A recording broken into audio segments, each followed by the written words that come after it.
او آخر کې ګوره زه د دې حالاتو متعلق یو څو خبرې کوم. مرګ هیڅ پته نه لګي، د ټارګټ هیڅ پته نه لګي. منګ ته په واټسپ باندې دمکې میلاو دي، منګه هغه دمکې سکرین کړي دي او د هغې مو سکین کړي مو دي او د هغې مو کاپي سره د درخواسته د ورمړو تاڼې ته لیږلې ده، هغه مخکې لیږلې ده. سی ټي ډي تاڼې ته مو لیږلې ده، کیدای شي هغوی مخکې لیږلي وي یا کیدای شي نه یې لیږلي، ځکه چې زموږ څه حیثیت دی؟ حیثیت نشته. حیثیت خو هله دی چې زه خپل درخواست سره 2 لکه روپۍ ورکړم، بیا به زما درخواست به بیا په هوا شي او ما ته همداسې هم دمکې میلاو دي او ما ته سرکار هم راکړي دي دمکیانې چې ګوره تا ته خطره ده. ما ته لیګل لیټر راوړی دی چې تا پسې خلک لګیا دي او سخته سنګینه خطره دی ده، که 10 ټوپک وي 20 ګرځوه او که 20 وي 40 ګرځوه. یو طرف ته ما ته سرکار د دمکو اطلاع راکوي، یو طرف ته ما ته دشمن دمکې راکوي، بل طرف ته ما ته سازشونه بې نقاب کیږي، خلک یې بې نقاب کوي. دا سازش روان دی، دا سازش روان دی. بل طرف ته زما حکمران طبقه د دهشتګردو ملګری ده، ما ورته بې وسلې کوي. کوم ځای باندې چې زما ګاډی ورشي پولیس ترې راتاو شي، جی تاسو ته چا اجازت درکړی دی چې تاسو د اسلحه ګرځوئ؟ نو زه چې کم افسر له اجازت له ورغلی یم، ما له هغه اجازت نه دی راکړی، زه یې غولولی یم. زه عتیق شاه ایس پي له ورغلی وم چې د اپریشن ایس پي و که چی شی و،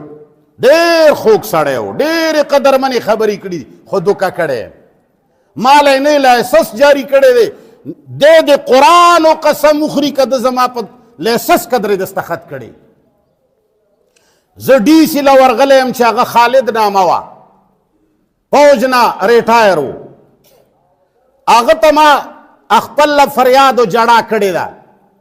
او ما ورته ووایي چې جي مسلمان غونې ښکاري وایي نه جي زه ښه صحیح مسلمان یم، ته راته غونتې څنګه وایي؟ او بیا وروسته یې دغسې کارونه وکړل چې غونتې ټکي باندې هم زه ښیمانوم چې غونتې هم نه یې د سره. هغه هم ماله اجازت رانه که. اوسني ډي سي له به هم زه ورځم، ورتلی هم نشم، د یارې نه په لار کې یارېږم.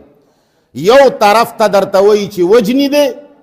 یو طرف ته تریډس میلاویږي، یو طرف نه دشمن راپسې دی، یو طرف نه تمام محنتونه شروع دي، هم مذهبي پرټی او هم غیر مذهبي، هر قسم خلک چې دا حق وینا بند شي. د پښتنو دشمن زموږ دشمن دی، د قرآن دشمن زموږ دشمن دی، د صریحو آیاتونو دشمن زموږ دشمن دی. بل طرف ته سرکار دا کوشش کوي چې موږ بې وسلي کړي، موږ ته پارمټ نه جاري کوي، موږ ته لایسنس نه جاري کوي، موږ له اجازتنامه نه جاري کوي. نو چې ته ما بې وسلې کې خو بیا خو مرګ آسان ګران نه دی. نو دا خبرې که چا کم ملګرو وس رسي، ما درته وایي د منافقت ملګرتې مه کوئ. مالداره سړی چې ما ته ووایي چې جي که څه خدمت وي خفه به یې کم، ولې تا ته پته نه لګي چې څه خدمت دی؟ ته خرې ولې ته نه پوهېږې؟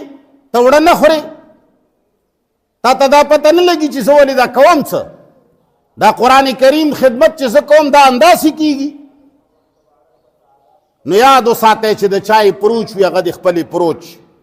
چې د چا پیسه وي هغه د خپله پیسه، د چا چې کم زور وي هغه د استعمال کی، او کم چې غریبانان ملګري دي هغه د تن من دن سره ودرېږي، دعا دې هم کوي او غیرت دې هم کوي، تش جړاګانې دې نه کوي. او په آخر کې تاسو ته یوه بله خبره کوم چې موږ ته حالات معلوم هم دي او خراب هم دي، تاسو یې ګورئ. نو که چېرې څوک رښتیا زموږ ملګري وي او دا قرآن موږ سره اورېدل غواړي، نو 2 خبرې دي، یو زما کپری ده، یو ستا انا ده. یو ستا انا ده، یو زما کپری ده. یا به ته خپله انا ماتوې یا به زما دا کپری ماتېږي. په خبره پوه شوې؟ ستا انا دا ده چې ته زما ځای له راځې نو زما ملګري ولاړ دي ستا تلاشي بالي، او که ته وایي چې نه جي زما سره نه تلاشي زه خو رسوا نه راځم، نو دا ته بیا زما کپری ماتوې. ته چې خپله انا نه ماتوې که نه، نو بس زما کپری ماتول غواړي. نو مهرباني وکړه چې خپله انا نه ماتوې، زما کپری په شا ماته نه کړي. قسمت سره دي مرګونه، خو تدبیر دی. ګوره موږ د تقدیر قایل نه یو. تاسو ته موږ ویلي دي چې تقدیر په نامه ملایان څه وایي؟ دا دروغ وایي. خدای دا لیکلي دي، ده ته به یې مرګ لیکلی او دا د ده د لاسه لیکلی چې الله د ده د لاسه لیکلی او بیا ما پې ولې وهي؟ الله داسې کوي دته به زنا لیکلې وه دته قطع یاره دا خو هر څه لیکلي شوي دي هر څه چې لیکلي شوي دي بیا ما جهنم ته ولې اچوي یو د الله علم دی او یو تقدیر دی تقدیر په نامه چې څه دي دا دروغ مولیانو ویلي دي دا یې دې دپاره ویلي دي چې خلق محنت پرېږدي چې وایي چې هر څه لیکلي شوي دي محنت څه لکې هېڅ شی نه دي لیکلي شوي یاد ساته ستا عمل ته اختیارمند دی که جنت ګټې هم ګټلی شي که جهنم ګټې هم ګټلی شي که غیرت کوي هم کولی شي که بېغیرتي کوي هم خدای پاک تا ته هېڅ لیکلي او هغه ته پته ده چې ته کم نمونه شی هغه علم د الله ځان له دی نو وروره که ته انان ماتوي نو انا دې نن که زما د قرآن ملګرتیا دې خوښه وي نو چې زما ځای له راځې که کم ولاړ سړی و هغه پېژندلې او هغه پرېښوي شکریه ادا کا ښه خبره ده او که هغه ونه پېژندلې یا بد اخلاقه و یا ته ورته کمقل وایې او هغه ستا تلاشي اخستا او ته پې خفه کېږي نو ته چې پې خفه کېږي نو ته زما کپری په چا ماتول غواړي ستا په جامه کې به سبا ماله بل څوک راغلی نو مهرباني وکړئ زموږ د ملاقات دروازې هم خلاصې دي د راتلو دروازې هم خلاصې دي کني ملګرو وي چې ملاقاتونه به بند کړو دا به بند کړو وروره قرآن نشو بندولی د قرآن ملګرو سره ملاقات نشو بندولی تحریک به هم چلو خپله خبره به هم کوو حق به هم وایو یو بل باندې به ودرېږو هم خوښه مو ده که نه دوه کسان پکې مې دې قوم له به ته څه توري تمه وکړي 200 کسان 300 کسان ناست دي 5 کسان پکې دې قوم نه به ته څه توري تمه شیعګان مو لیدلي دي چې ذاکر ورته اواز وکړي چې خل شلیږي چې ناره حیدري ووایي تا د یا علي چغه اورېدلې ده هلکه وایه اورې خیر دی هغه ایمان هغوی د غیرت خو ته زده کړې که ایمان نه وي غیرت ته زده کړې ته چې اواز نشي کولی او کلک نشي ویلی نو ته به دننه خو پته خو لګي که د سړي دقه ژبې نه پته لګي چې ته دننه څه شی نو وروره که ستاسو خوښه وي چې دا اواز دې جاري وي او دا حق دې موږ وایو په یو بل به ودرېږو کلک به ودرېږو کلکه خبره به کوو او چې راځې تلاشي دې کېږي که خپل سړی او که څوک یې پرېښو هغه دې دا نه وایي چې دا یې غټ وګڼلو که څوک یې تلاشي که هغه دې دا نه وایي چې زه یې سپک وګڼلم که ته خپله انا نه ماتوې دا کپری بیا ماتوې نو لہذا مهرباني وکړئ انا د ماتولو شی دی دا به ماتوو مسلمانانو دا وخت ګوره ډېر سخت وخت دی چې په دې خبره پوه وي داسې وړوکی وخت نه دی موږ ته ډېر معلومات شته دي بعضې معلومات موږ ویلی نه شو ځکه چې اسې هم موږ په نشانه باندې یو چې نور حق ووایو نور هم خرابېږو ځنه ویلی نه شو